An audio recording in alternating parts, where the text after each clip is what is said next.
You go to any good bass lake and it usually has an abundance of weeds. Why? Well, weeds are kind of like their own environment. They have shade, they have cover, they can, bait fish can hide in them, they attract invertebrate and zooplankton, insects, which the bait fish and small fish go in to feed upon, and that of course attracts predator fish such as bass.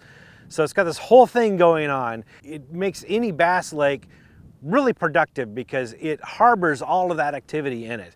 It's hard to have a real good bass lake that is void of weeds. Just weeds are an important component of having a healthy bass fishery.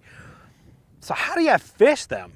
Because sometimes you go to these lakes and there's weeds all over the place and like, oh gosh, how do I do this? Well, that's what we're going to talk about today. Let's break it down for you, make it really easy. First of all, how do you identify a good weed bed? And how do you identify the areas within that weed bed that are hot spots? And then we're going to talk about how do you fish those areas. So let's first of all, how do you identify a good weed bed? I think the first thing right off the gate is if you've got brown or dying weeds, such as you have in the fall, going in during the winter time, those are areas don't even bother. Again, green weeds, they produce oxygen, and that's what gives all that life to it. When it's a brown weed, they're dying or dead and they're not producing any oxygen, and all those living creatures that I just mentioned vacate the area, they're gone. So don't fish brown weeds. That's like the easiest way right there to just cut out all that stuff.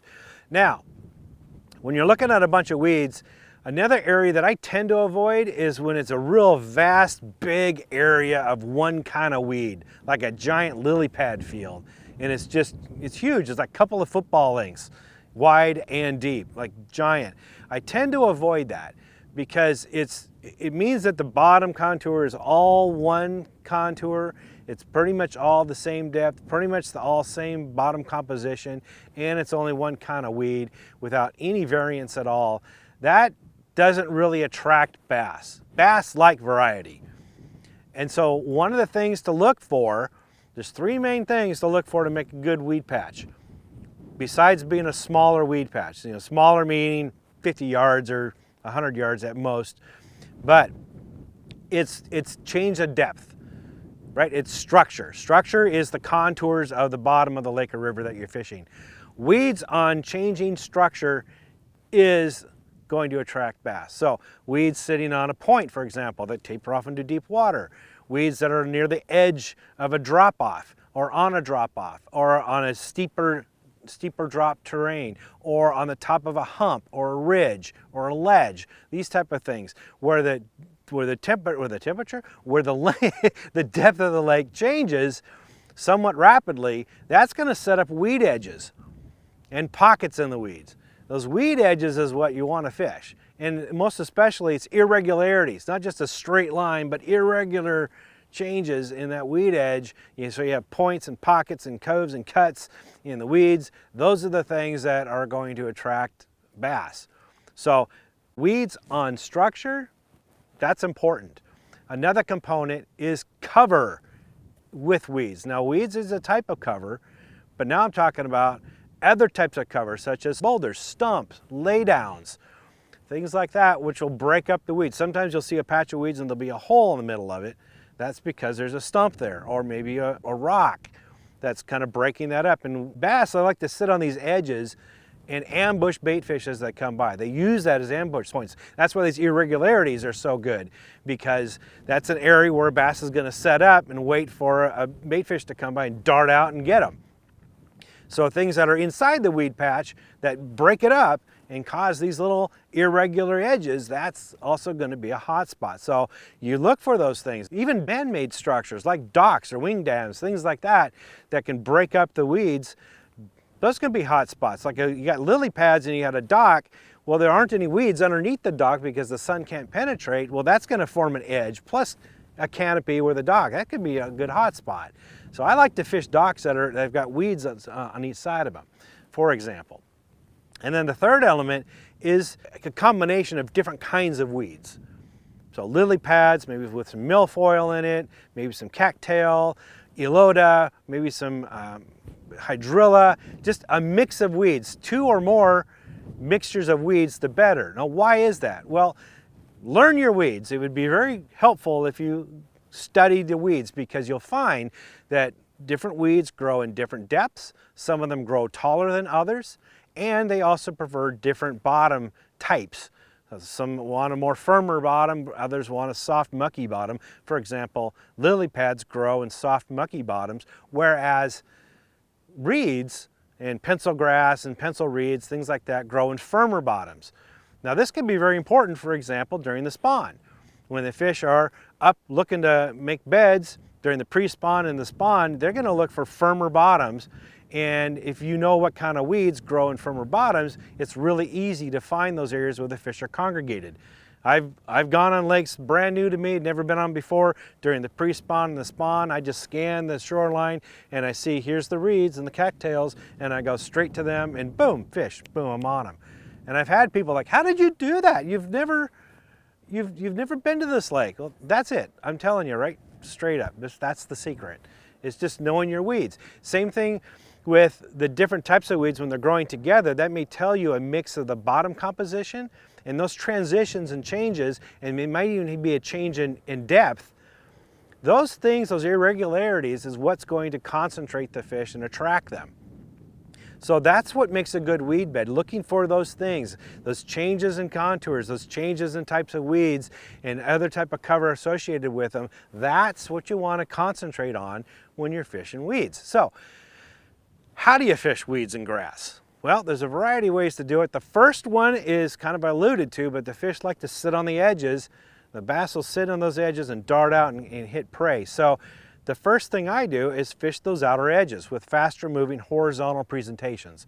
So spinner baits, crankbaits, buzz baits, paddle tail swim baits, swim jigs, chatterbaits, things like that that you can run along the outside edges of those weeds. Outside edge, by the way, I mean that's the edge that's facing the main body of water. The inside edge would be the weeds that are facing the shoreline. So typically they sit up on the outside weed edges, except for during the spawn. So those outside weeds is what you want to target with those horizontal moving baits. Even top waters like chuggers and poppars, buzz baits, things like that can work really well along those weed edges. Now, sometimes what happens is people will fish that in the early morning, and then when the sun comes up, the bite dies down, and they automatically think, well, the fish have abandoned the shallows, they're now deep, and I've got to go out and fish deeper. Now, a lot of times, the fish are there for a reason. Bait fish. And they're not going to leave the food source.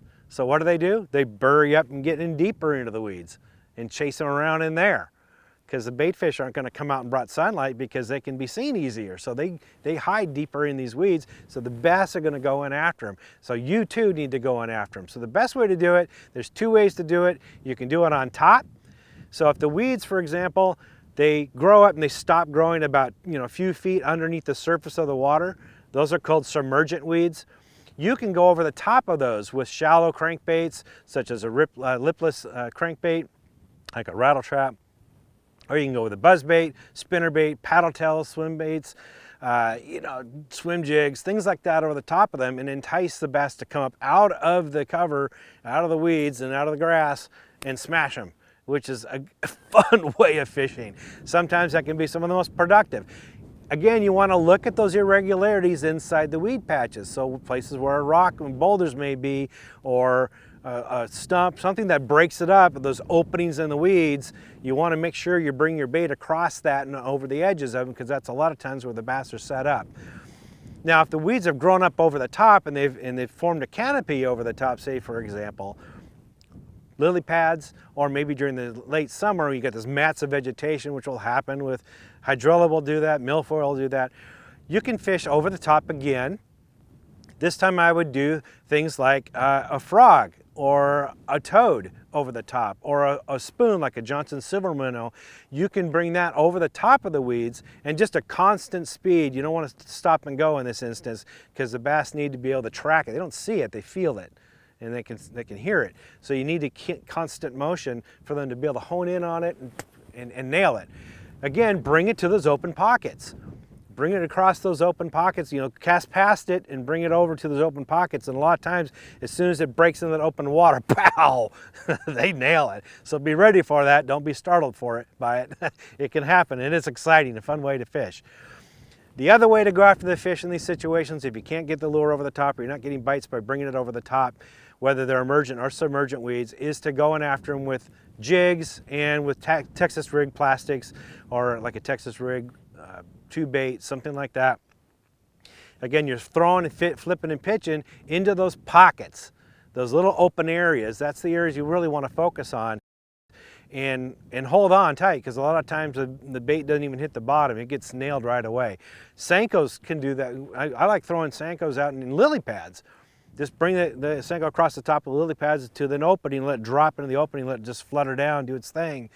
A lot of times it gets snatched up before it even hits the bottom of the lake. So those are some ways to go in after them and catch a lot of fish that way. If you got this canopy, you can still go in after them. What you need to do is heavy up. Now you're going to use, you know, 1/2 ounce to 1.5 ounce bullet sinker on it, like a tungsten weight, and Texas rig small creature bait behind it, and you toss it up in the air a bit and let it punch through that canopy. And once it punches through, a lot of times that's when it gets inhaled by a fish.